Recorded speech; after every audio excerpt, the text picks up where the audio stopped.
Like, share, subscribe and click on the bell icon to never miss an update from Epic.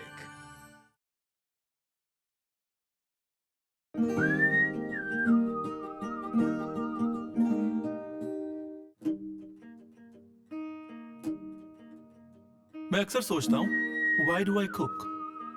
Is it because I'm a chef? Or is it to feed people?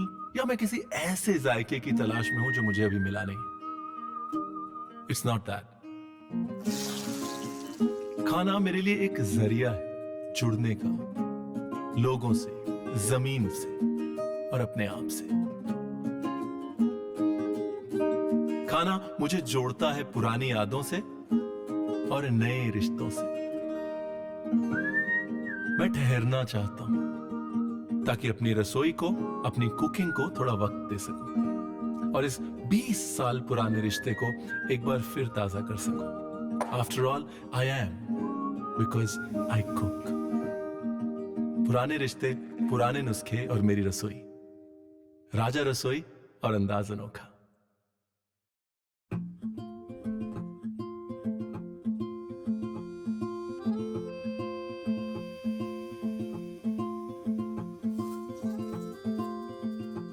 नाश्ते की बात करें तो वो दादी माँ के हाथ के मोटे मोटे आलू के पराठे, साथ में वाइट बटर, थोड़ी सी लहसुन की चटनी, एक लस्सी का बड़ा सा गिलास।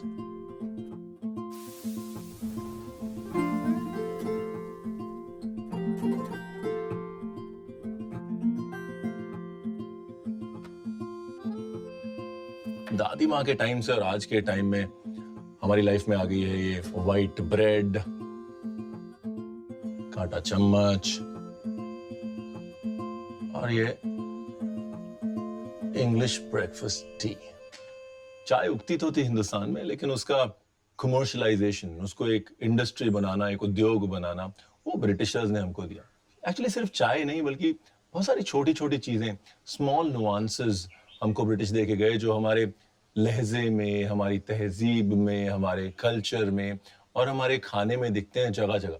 वो कहीं ना कहीं वो पर्दा हटा के वो बच्चा झांक ही देता है, जिससे याद आता है कि ब्रिटिशर्स 200 साल हिंदुस्तान में रहे। आज कुछ कॉलोनियल करते हैं।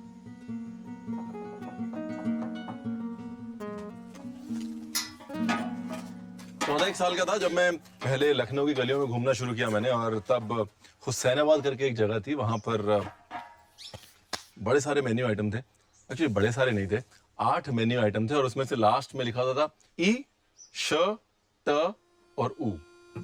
और मुझे बड़ा फनी लगता था यार कि मतलब वैसे लखनऊ में डिशेस के नाम है भाई, मुर्ग गलावटी, सिकंदरी और बड़े बड़े बढ़िया बढ़िया नाम, और अचानक से एक छोटा सा मेन्यू आइटम जिसका नाम है इश्टू। अब उस समय इतनी पढ़ाई लिखाई तो करी नहीं थी, तो हमने पूछा वहां पे भाई साहब से कि इसका नाम कहां से आया। बोलते कहां से आया मतलब, इसका नाम है इश्टू। And I could never understand till many years later, जब हमने पढ़ाई करी और ये रियलाइज किया कि अंग्रेजी में एक कुकिंग प्रोसेस है जिसका नाम है स्टूइंग, और बहुत सारी ऐसी डिशेस हैं जिन्हें स्टू कहा जाता है। तो अब हमने 2 और 2 4 मिलाया और हमने कहा भाई आज इश्टू का ओरिजिन पता लग गया। अगर आप कहीं भी इश्टू खाएंगे तो आपको ब्रिटिश इन्फ्लुएंस समझ में नहीं आएगा, लेकिन अगर आप उसको पकाने का तरीका देखेंगे तब समझ में आएगा कि नाम इश्टू आता कहां से।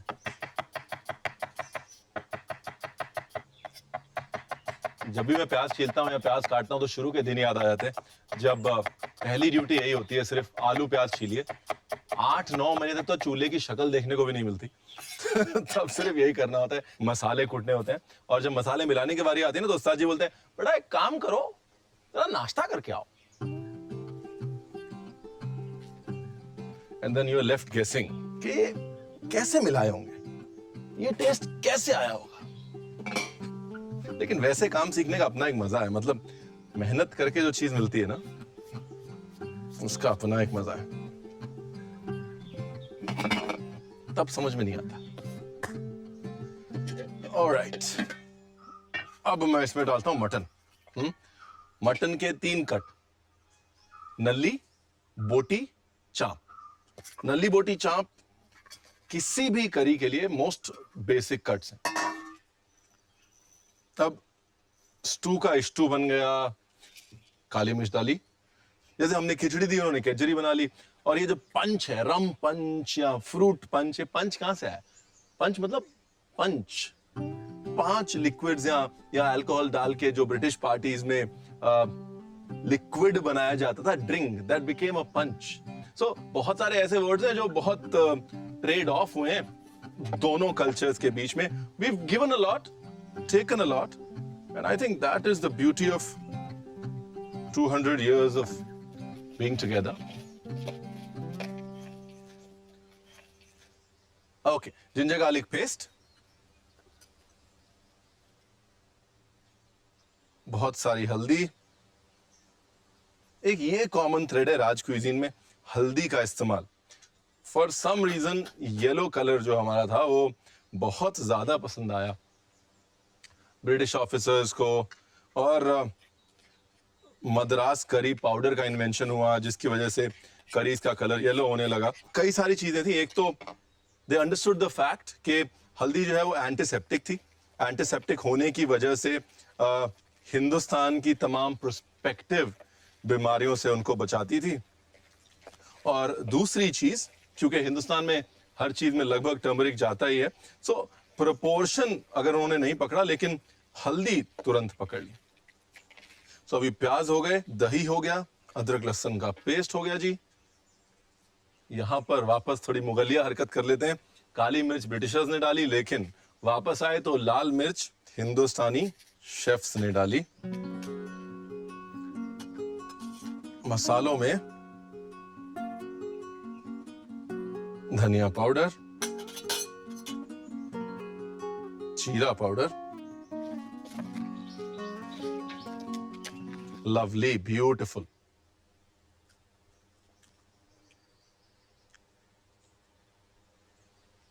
दही की खटास है, प्याज की हल्की सी मिठास है, लेकिन रणवीर बरार नमक तो डाला नहीं। साल्ट और थोड़े खड़े मसाले, जीरा, थोड़ा सा साबुत धनिया, ज्यादा नहीं, थोड़ा सा साबुत धनिया और बड़ी इलायची। आज का अपना टिफिन हो गया। एक्चुअली ये जो टिफिन वर्ड है ना, ये भी इंडियन नहीं है, बिकॉज टिफिन पहले स्नैकिंग को बोला जाता था। So between lunch and dinner let's go tiffin. और टिफिन के लिए जो डब्बे भरे जाने लगे फॉर साब्स एंड मेम साब्स, उनका नाम टिफिन पड़ गया। और अब केरला में, महाराष्ट्र में पूरी इकोनॉमी है टिफिन के ऊपर, right? I think also what the British gave to India was world of puddings. Calcutta में कहीं भी चले जाएं, चॉप्स, कटलेट्स, पुडिंग्स, वो खाना कभी हमारे कल्चर में आता ही नहीं अगर ब्रिटिशर्स नहीं आते।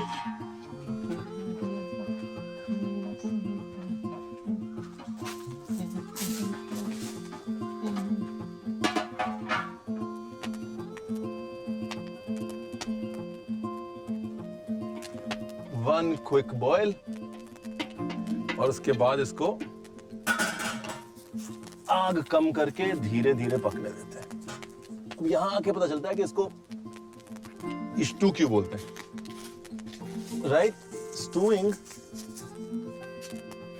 या one pot cooking is something that's very French, European, British.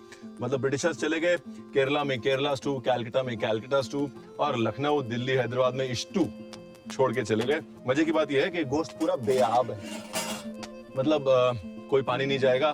दही, प्याज के पानी और गोश्त अपने पानी से ही पकेगा, and that is gonna be magic. Hindustan के जितने पुराने खाने हैं ना, चाहे वो लखनऊ का हो, हैदराबाद का हो, पटियाला का हो, इन सब पे एक खूबसूरत परत है, एक कलई है, और वो है मुगलिया खाने की।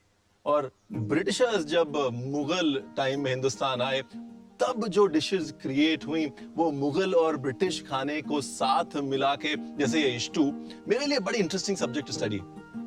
और खाने की खूबी यही है कि जो धीरे धीरे एक रस से दूसरा रस मिले और कुछ नई चीज बने. That's not fusion, that's creation. कुछ मीठा बनाते हैं.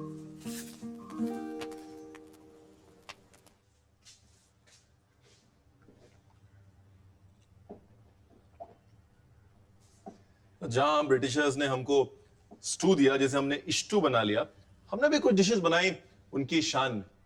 वैसी ही एक डिश थी, एक्चुअली अभी भी है, लेरी केनी. स्ट्रीट्स ऑफ कैलकाटा, सड़क के किनारे, डेकर्स लेन या बड़े छोटे हर हलवाई के पास छोटे छोटे पानतुए, छोटे छोटे गुलाब जामुन मिल जाएंगे. आप पूछे भाई इसका नाम क्या? बोले लेडी केनी. बोले लेडी केनी मतलब ना तो ये हिंदी है ना इंग्लिश है, ये आया कहां से? थोड़ी सी रिसर्च करेंगे तो पता चलेगा कि भीमनाग जी थे. उन्होंने कुछ 19वीं शताब्दी में लॉर्ड कैनिंग की wife Charlotte Canning, also known as Lady Canning, उनके ऑनर में ये लंबे लंबे पानतुए बनाए और कहा कि मैडम ये आपकी उंगलियों जितने नाजुक है, इसलिए इसका नाम हमने लेडी कैनिंग रखा. और लेडी कैनिंग ऑब्वियसली इतनी खुशी, भीमनाग जी को बहुत सारे अवार्ड मिले. और लेडी केनी कैलकाटा के एक्चुअली पूरे बंगाल के रेपरटोयर में आ गई. To impress the royals has always been so fascinating for the cooks. चाहे वो ऐसी दाल हो जिसमें 100 सोने की अशर्फियां गला के पकाई गई हो नवाब साहब के लिए, या फिर ऐसी पूरी हो जिसके अंदर से परिंदा उड़ के निकल जाए. अगर रॉयल्स इंप्रेस हो जाते थे तो भाई हम बावर्चियों की मौज हो जाती थी.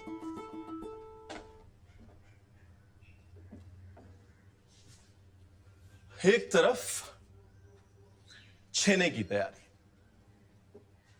दूध को फाड़ के छाना जाता है, छाना छाना और धीरे धीरे बन गया छेना. चलो जी, नींबू भी गया. पनीर है, चीज है, ये सारी चीजें हमारी सभ्यता में बहुत बाद में आई. इंडियंस वर नेवर चीज मेकर्स. गाय इतनी ज्यादा पूजनीय थी कि गाय के दूध को फाड़ना मतलब बहुत बड़ा सिन माना जाता. दूध फट गया तो अपशकुन मान के फेंक दिया.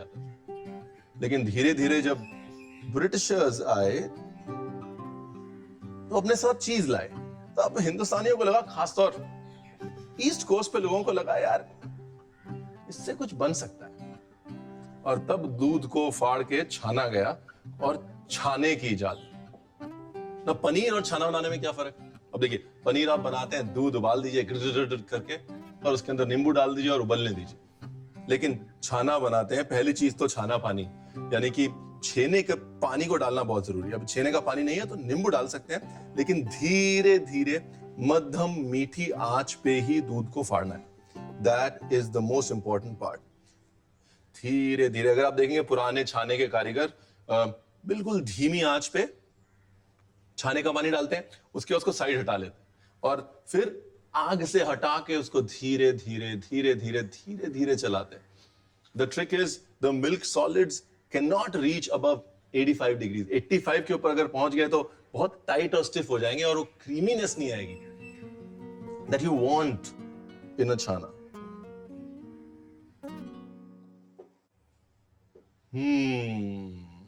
खाने को सूंघ के ना खाने के हर स्टेज का पता लग जाता है. पुराने जो उस्ताद होते थे वो सिर्फ सूंघते थे और बता देते थे नमक कम है. मैं झूठ नहीं बोल रहा हूं, आई स्वेयर टू गॉड.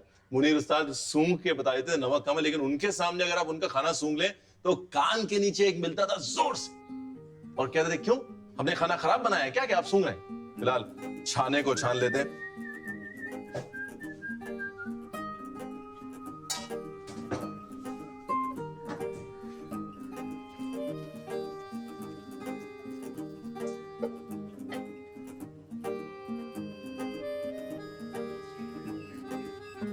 नहीं, पर ये साइंटिफिक फैक्ट है कि जब आप खाने में बराबर नमक डालते हैं तब उसका जायका बराबर निकल के आता है और उसकी जो अरोमा है, जो वॉलेटाइल एसेंशियल ऑयल्स हैं, they also actually come out when the salt is proper. तो नमक का अंदाजा डेफिनेटली सूंघने से हो सकता है. लोग मेरी इस बात पे हंसते हैं, बट अगली बार आप खाने में नमक कम डालेंगे, मैं सूंघ के बता दूंगा.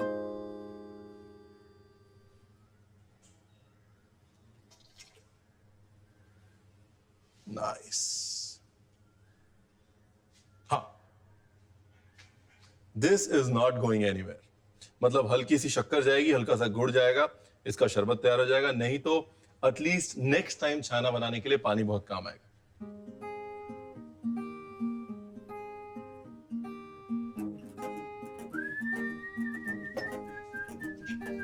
ये सबसे इंपॉर्टेंट काम है, छाने को मसलने का।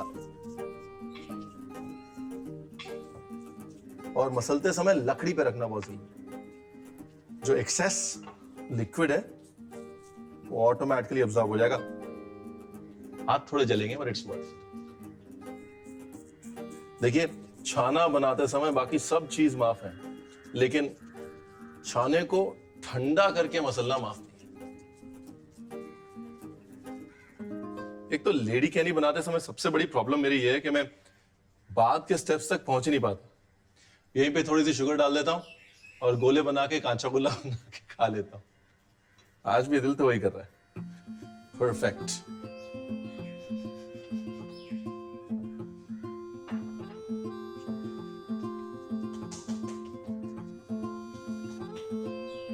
ये क्या, देसी घी। देसी घी बहुत जरूरी है।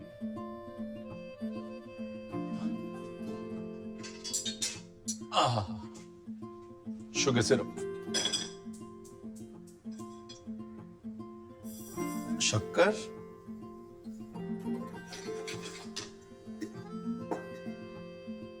और ढकने भर का पानी। Perfect.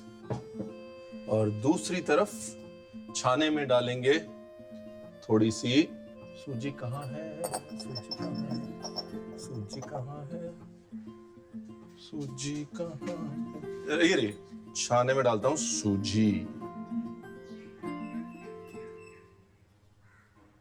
I don't think it's coincidence कि जिस चीज में जितनी मेहनत लगती है उतनी स्वाद बनती है।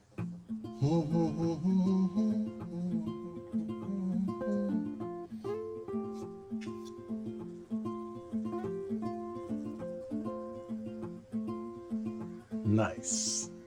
थोड़ा सा नींबू, नींबू से अच्छे से साफ हो जाएगा हमारा शुगर सिरप। कुटी हुई इलायची,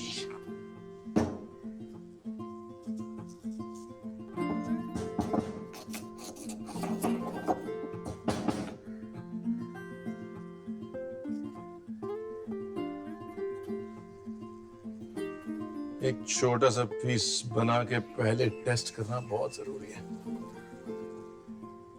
पुराने टाइम में हलवाई जो होते थे ना, वो एक भगवान के लिए हमेशा बनाते थे। पहले चीज तलते थे, उसके बाद बोलते थे नहीं नहीं ये प्रसाद है, और चूल्हे के बगल में रख लेते थे। एक्चुअली कारण ये था कि जब भी कोई चीज तली जाती है तो ये समझना बहुत जरूरी होता है कि उसका टेक्सचर तलने से पहले कैसा आएगा, रंग कैसा आएगा, फटेगी या नहीं। तो वो भगवान वाला जो था वो ट्रायल था, जिससे ये क्लियर हो जाता था कि भाई मिक्सचर सही बना है कि नहीं। हेलो जी।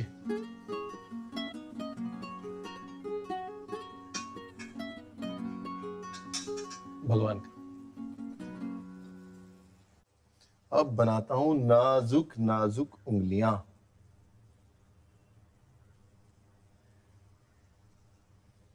घी तैयार है फ्राई करने के लिए, शुगर सिरप तैयार है सोक करने के लिए। शुगर सिरप इज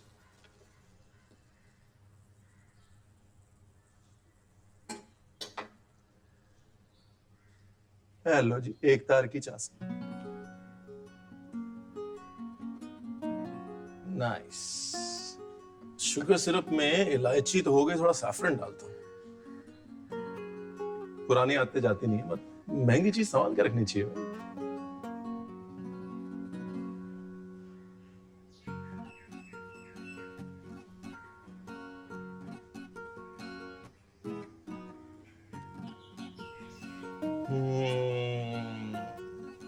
देसी घी की खुशबू। ओए होए होए होए। एक बराबर सा कलर चाहिए मुझे, इसलिए धीरे धीरे ऑयल में रोटेट करना बहुत जरूरी है। Also very very very careful with the heat. Temperature ज्यादा तो अंदर लंप्स। टेम्परेचर कम तो ये फट जाएगा। Done, nice and light.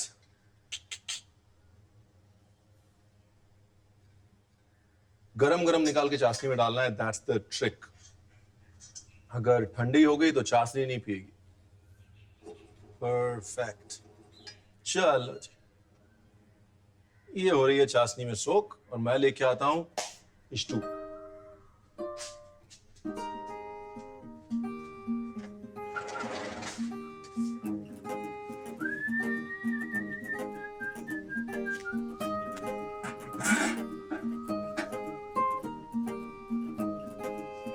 Nice.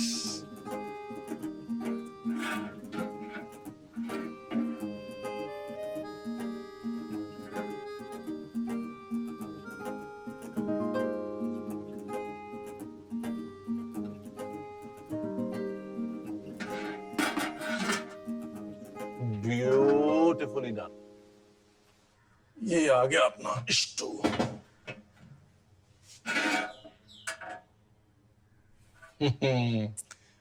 This is gonna be one lunch. Nice. Nice. देखिए, मेथड ऑफ स्टूइंग जो है ना, जहां जहां गया वहां लोगों ने अपने हिसाब से इसको अडेप्ट कर लिया। अब लखनऊ में ट्रेडिशनली ग्रेवी गाढ़ी करने के लिए या खटास देने के लिए दही का इस्तेमाल होता है। केरला में कोकोनट मिल्क डाला जाता है, कैलकाटा में सिर्फ स्टॉक डाला जाता है। इसलिए स्टू की कंसिस्टेंसी जगह जगह वेरी करती है। अगर आप चाहें तो इसमें थोड़ा पानी डाल लें पकाते समय, ग्रेवी पतली हो जाएगी। हमको गोश्त जो है वो बेआब पसंद है, मतलब the meat has to cook in its own juices. Some beautiful poi. British influence की हम बहुत बात करते हैं अपने खाने में। पोर्चुगीज इन्फ्लुएंस की अगर बात करें तो पोर्चुगीज इन्फ्लुएंस का सबसे बड़ा कंट्रीब्यूशन है पोई।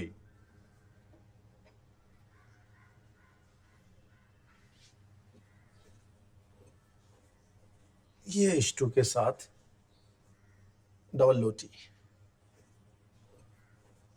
हमारा प्रिय मित्र धनिया। अब बारी है लेडी केनी की।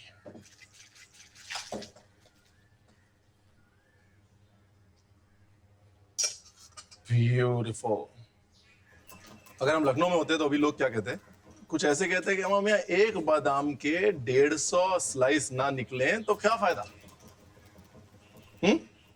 That's what I love about the city. ये रही मेरी लेडी केनी।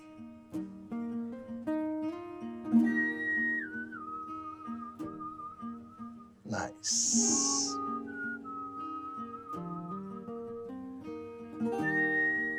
Little bit rose.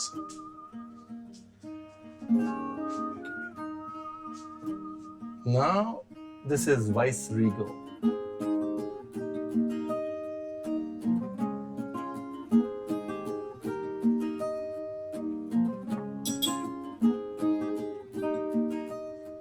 सुबह इंग्लिश ब्रेकफास्ट, चाय और कांटा चूरी से बात शुरू हुई। उसके बाद ये सारी रेसिपीज बनाते बनाते एक चीज तो क्लियर हो गई कि हिंदुस्तान का खाना जो है उस पे परत दर परत एक इन्फ्लुएंस ऐड होता चला है, और प्योर और ऑथेंटिक कुछ नहीं है, सिर्फ एक चीज, स्वाद।